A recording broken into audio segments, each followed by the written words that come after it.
ladies and gentlemen. Welcome to the Chicago Communicator News Media On Point. And tonight, we're on point with Senior Pastor Shirley Page. Thank you so much for coming on tonight. And I just want you to tell us a little bit about what it is you're going to be doing. So, more or less a forum.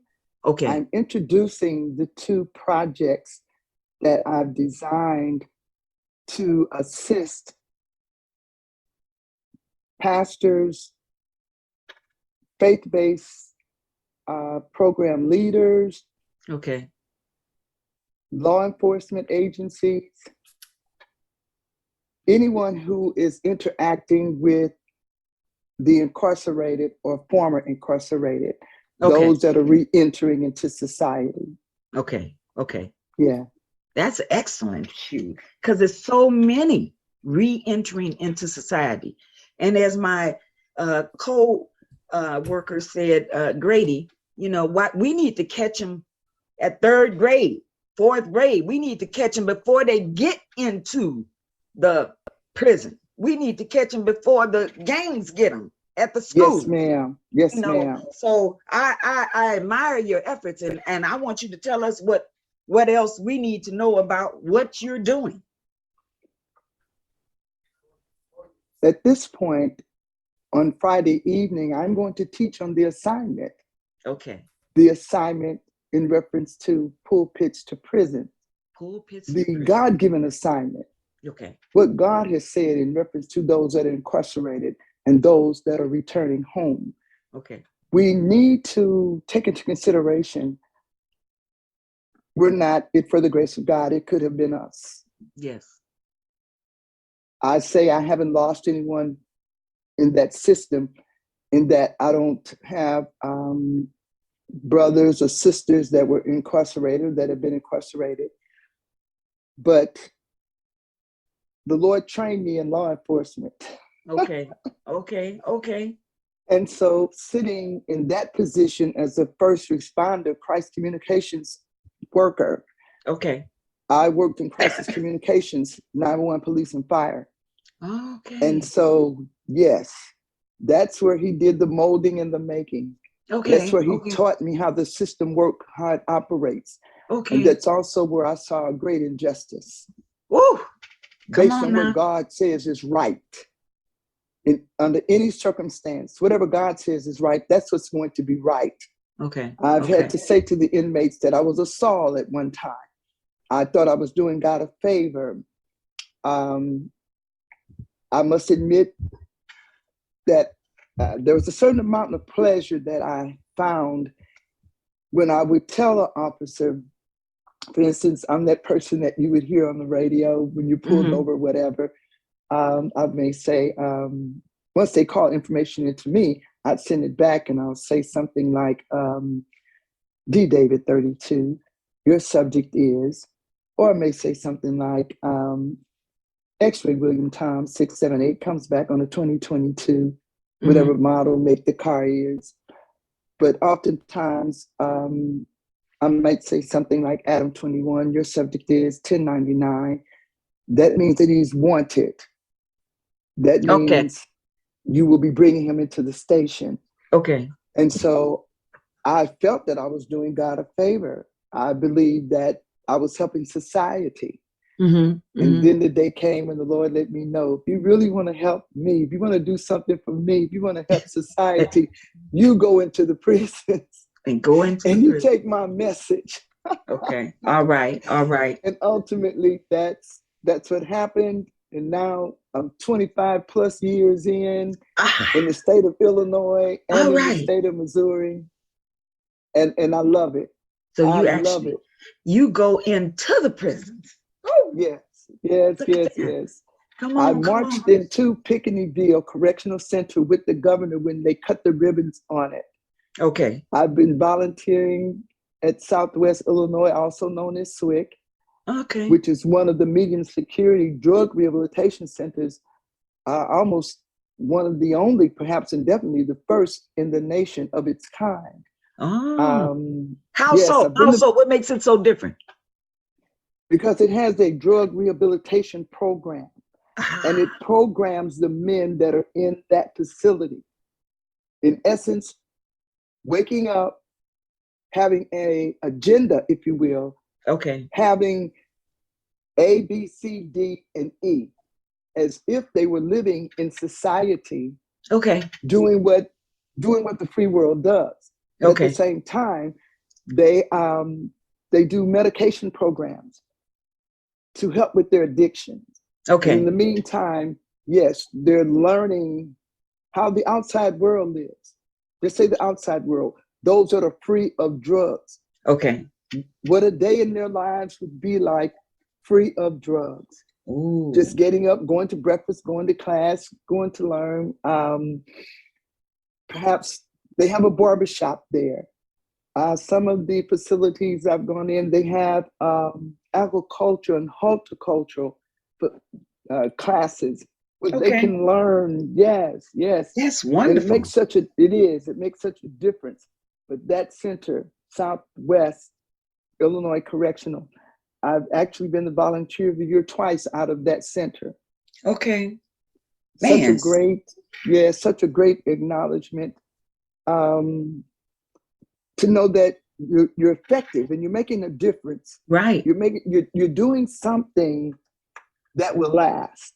Yes. Yes. For those Bible scholars, they understand everything else is going to be burned.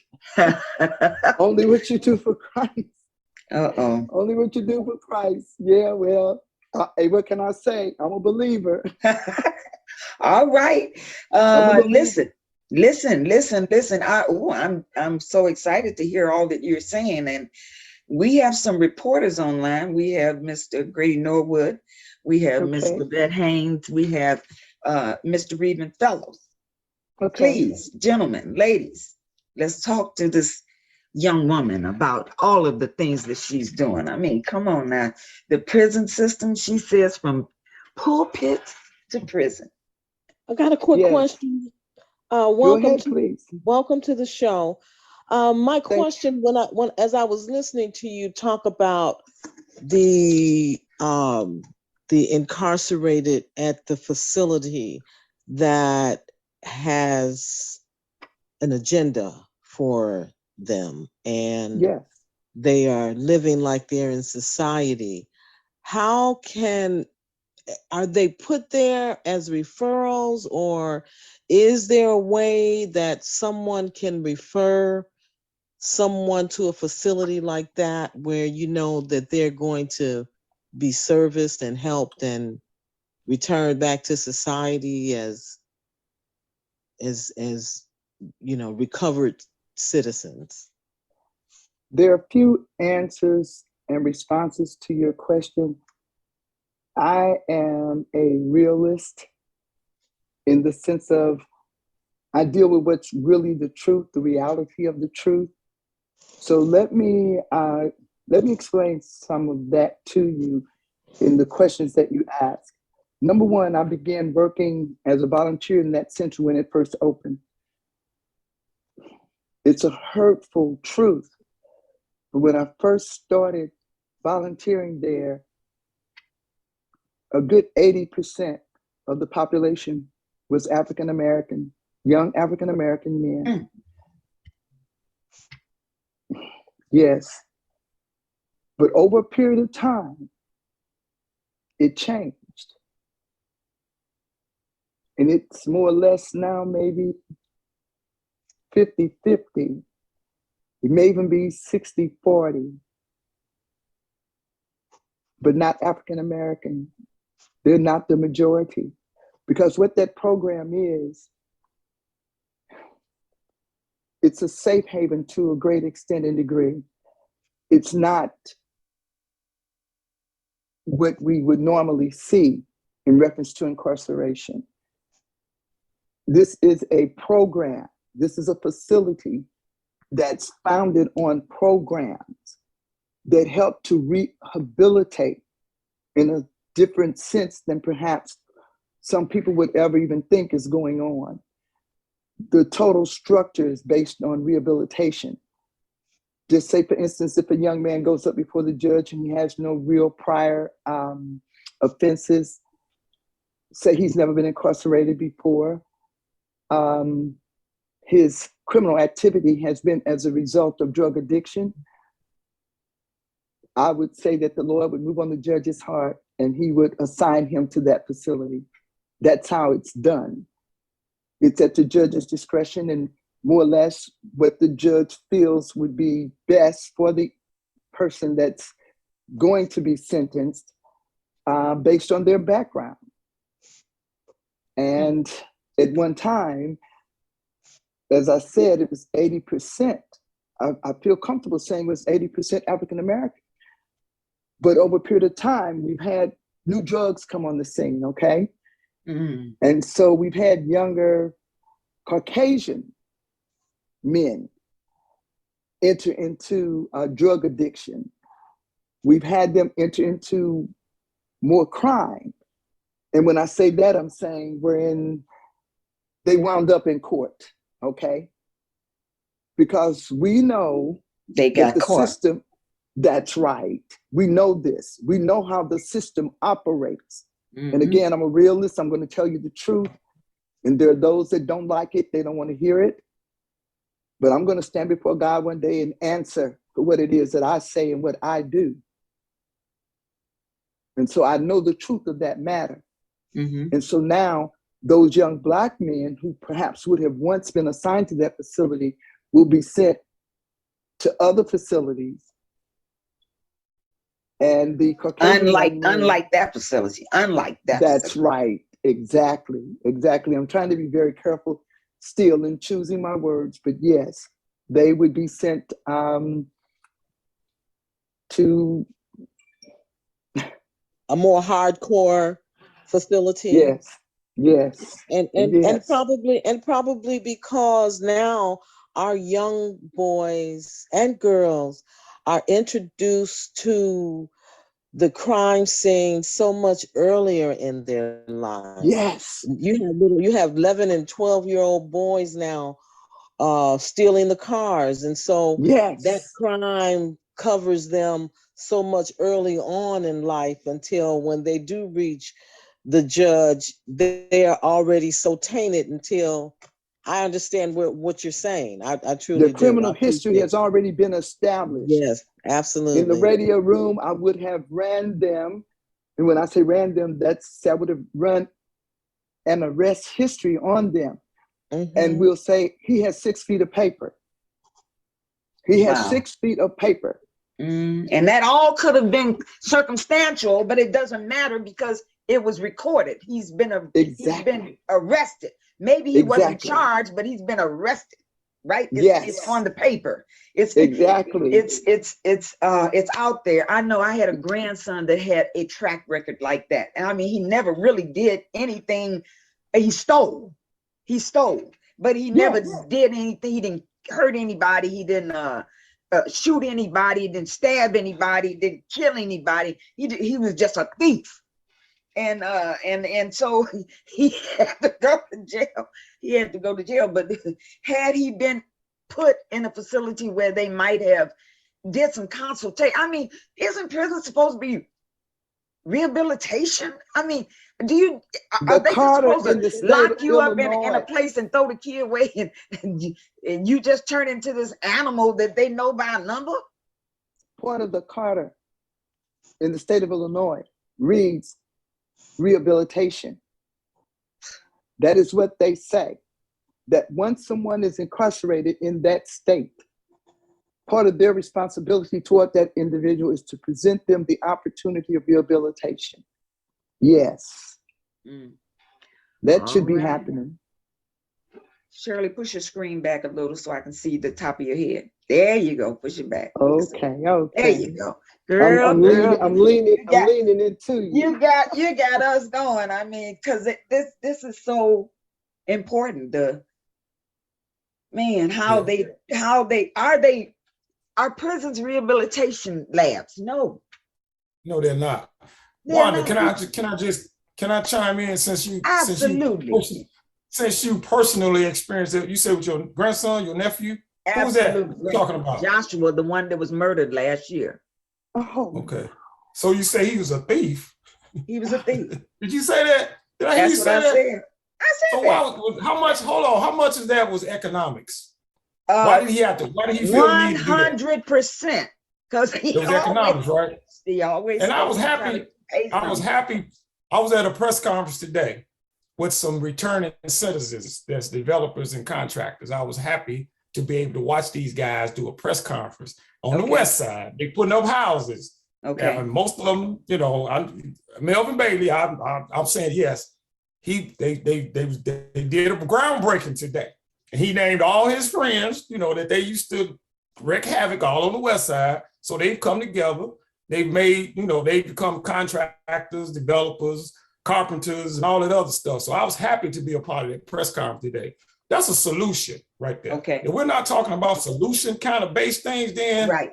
we just, we'll be running around in circles for now until eternity. So I was happy to see them guys today, to be able to, now they're productive citizens. Right. And Right. that's what I saw. And just chiming in on what you're saying, Grady, I met Melvin, and he used to, he was riding with Mark Carter at the time, but I saw Melvin transform because we were all together over at West yes. Cluster, Oh, right? I forgot you. Oh, yes. You know how long ago that was. Yeah, I know, right? This was And every time I would see Melvin, he would be so focused on his group that needed that rehabilitation, and he used housing and rehab and landscape as that escape for that. And so I really am so happy to hear that you were a part of something that really is a part of our history. Yeah. And when we can share these examples, then we won't have to have the stories. What's your name again, sister? Shirley. Shirley. Because her job or her volunteerism is a heavy burden because we experience it through the things that we do as community workers. Exactly. But my hat goes off to someone who is in the trenches, and that's in the trenches when you go direct to prison and you use that, your faith as that which can help those young men and women. So I do admire your efforts, like Wanda said. But as Grady was saying, when they come out, we have to be able to say to the politicians or whomever is like the funds that are available. There are funds available. And we've got to say to these people, how does that come back to the community?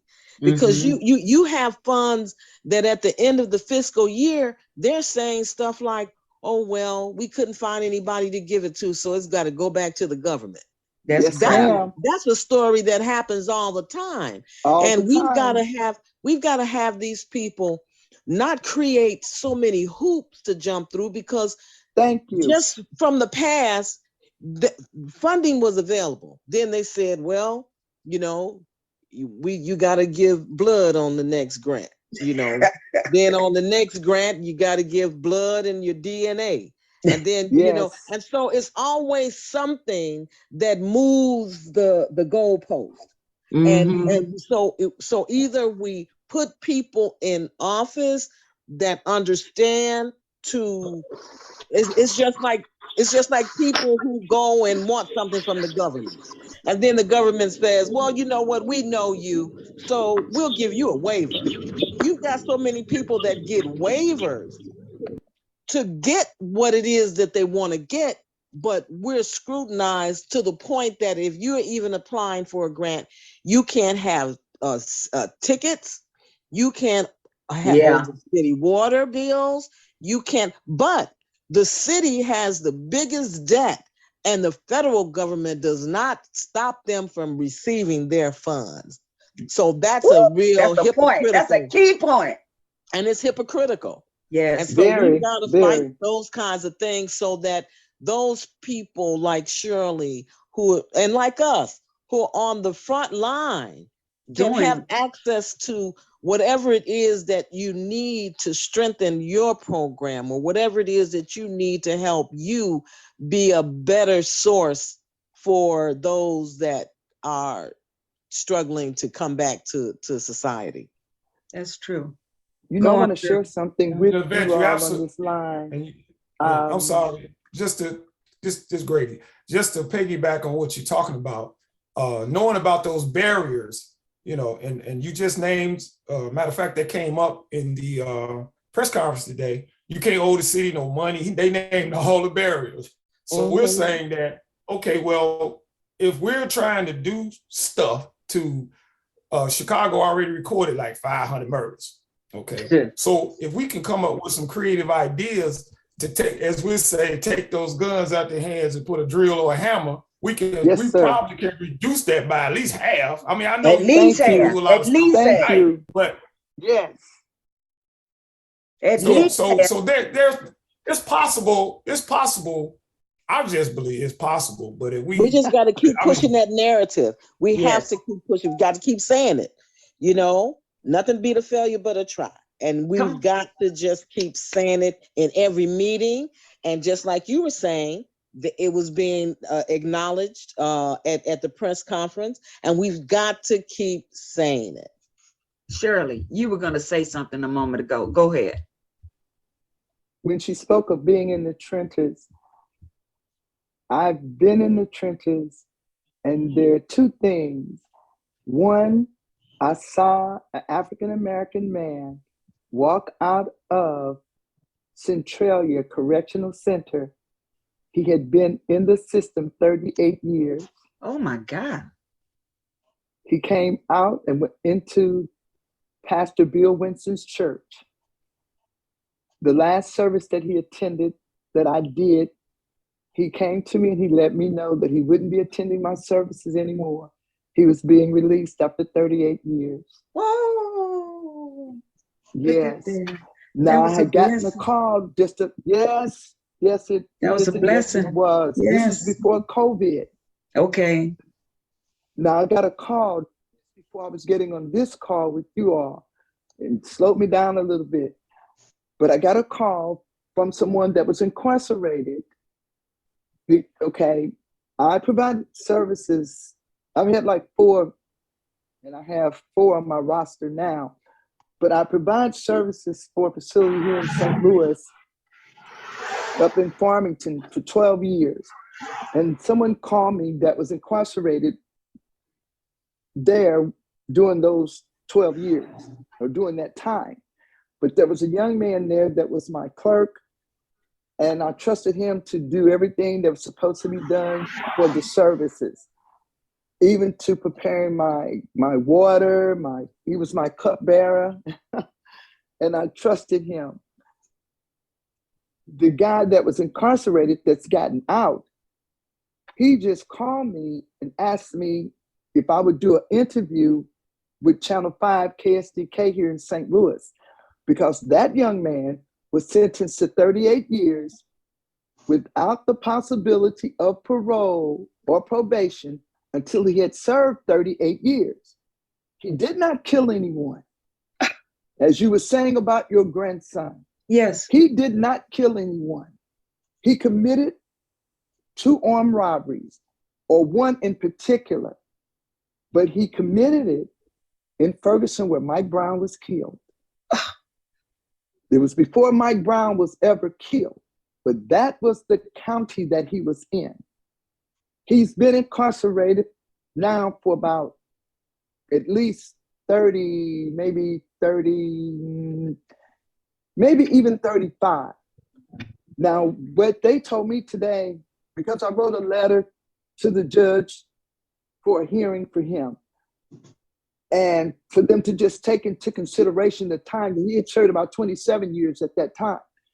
And I was asking them to please take into consideration all that he had done. He worked in the hospice care center there at the prison, just had a good prison record. When he took the deal that he took, under the influence of drugs. No one in their right mind would allow someone to present to them a 38-year sentence without the possibility of parole or probation. Right. It's yeah. But what I'm trying to say here is, I got that phone call today, and of course I will do that interview, and I'll be saying the same thing. His record, his track record since that time. But today they told me that he would have to serve at least another 6 years before he could get out. What? Yeah, yeah. That's where I was. The prosecutor, the first African-American prosecutor in the history of St. Louis County, says that there's really nothing that he can do about it.